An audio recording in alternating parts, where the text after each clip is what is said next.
नमस्कार, JP news से मैं संजय कुमार कर्ण और आप देख रहे हैं जांच पड़ताल।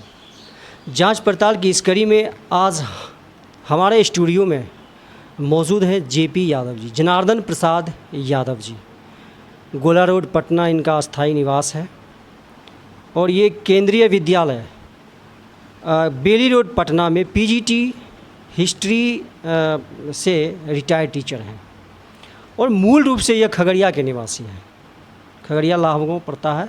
वहाँ के ग्रामीण पृष्ठभूमि रहते हुए भी अपने ज़माने में एक सेंट्रल स्कूल का टीचर होना अपने आप में एक बहुत बड़ा उपलब्धि होता है। और 3 साल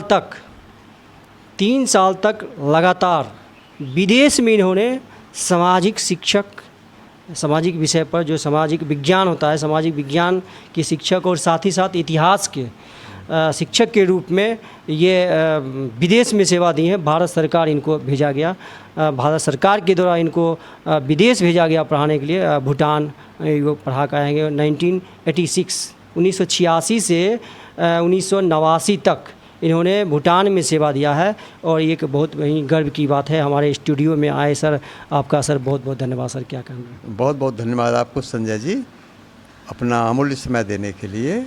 और ख़ास करके मुझे खुशी है कि आप हमारे गांव ग्राम के निवासी हैं और चमकता हुआ सितारा है, आगे बढ़े, यह मेरा आशीर्वाद है। मुझे आपसे मिलकर बहुत अत्यंत प्रसन्नता हुई कि समय समय पर ऐसा करते रहिए। जब हम लोग मिले तो जो सामयिक बात है उस पर चर्चा हो, ये बहुत अच्छी बात है। चलिए सर, सबसे पहला सवाल सर, अभी चुनाव का माहौल, आज 1 तारीख है, पटना वगैरह में, पाटलिपुत्रा में, पटना साहिब में बिहार से 8 सीट पे इलेक्शन, अभी चुनाव 1 तारीख का हो रहा है। तो इस पे जो है हम पहला सवाल आपसे लेना चाहते हैं उसका उत्तर कि मोदी जी ध्यान में कन्याकुमारी के विवेकानंद स्मारक स्थल पर गए हुए हैं और इससे पहले भी 2019 का जब चुनाव हुआ था उस समय भी इन्हें ध्यान में चले गए थे, पूरा गहन मुद्रा में खो जाते हैं। तो इसका क्या अर्थ आप लगा सकते हैं? लोग तो अलग अलग तरह के अर्थ लगाते हैं कि क्या कहना है, धार्मिक रूप से जोड़ते हैं, क्या है। तो सर आपका क्या कहना है इस पर? मेरा इस संबंध में कहना है कि कन्याकुमारी के स्वामी विवेकानंद स्मारक स्थल में जाके ध्यान में मग्न हो जाना या 1919 में केदारनाथ जाना, ये अपना व्यक्तिगत आस्था का प्रश्न है।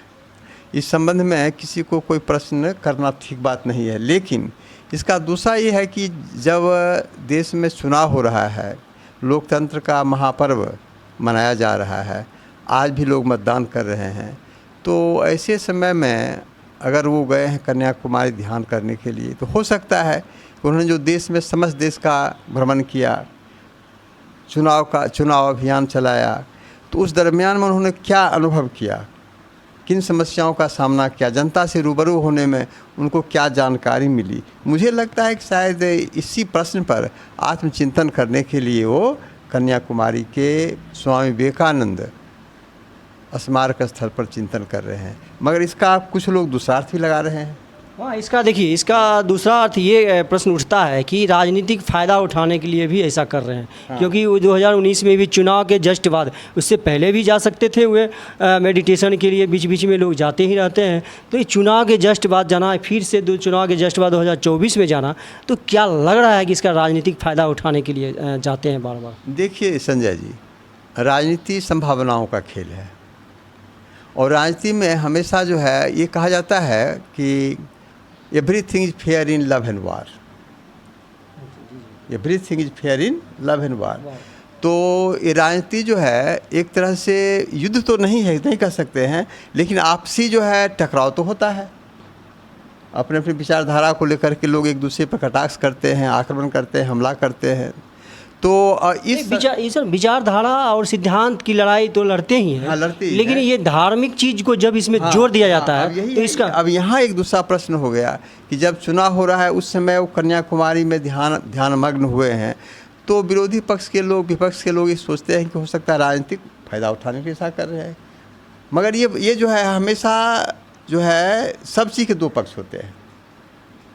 उनके लिए ये बहुत अच्छी बात है कि अपनी शांति के लिए, मन की शांति के लिए या देश के कल्याण के लिए भी हो सकता है कि ध्यान में गए हो। ये भी तो हो सकता है ना, हो सकता है। देश का कल्याण कैसे, इसके लिए हो सकता है कि प्रार्थना कर रहे हो। चिंतन कर रहे हो।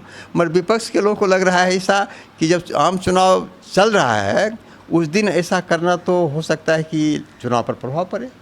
आप सर राजनीतिक फायदा के लिए भी हो सकता है, उनके मन में ये बात हो। उनके मन में क्या बात है नहीं कर सकते हम लोग, लेकिन ये तो बात है कि विपक्ष के लोग सोचते हैं कि हो सकता है कि गए हैं वो ध्यान करने के लिए, तो इसका प्रभाव लोगों पर पड़ेगा कि चलिए विरासत की रक्षा कर रहे हैं।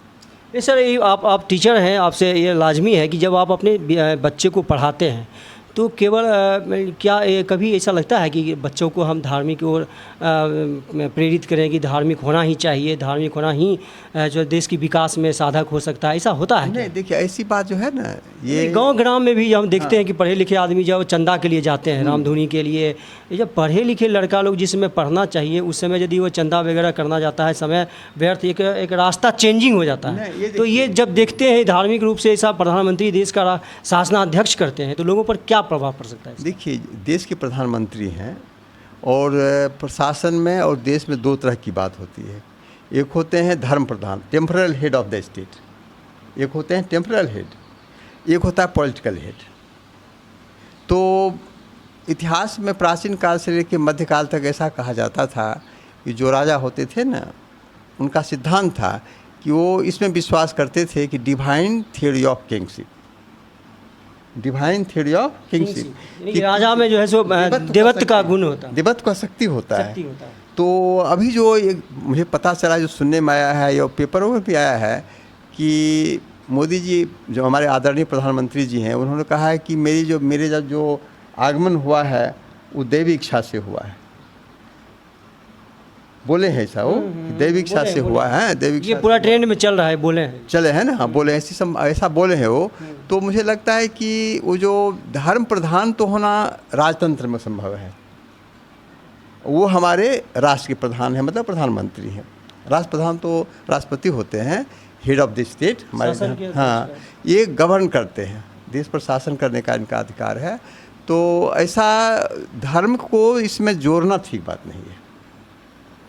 धर्म को खास करके चुनाव के दरमियान अगर धर्म की बात आती है, उसको इसमें हम समावेश करते हैं राजनीति में, तो ये देश के हित के लिए उतना अच्छा नहीं है। लेकिन अपना अपना सोच है, अपना सोच है सर। पास्ट में द ग्रेट अशोका, हाँ, उन्होंने अपने राष्ट्र का बहुत बड़ा विस्तार किया, साम्राज्य का, पूरे एम्पायर का, पूरे इंडिया से बाहर भी अपना।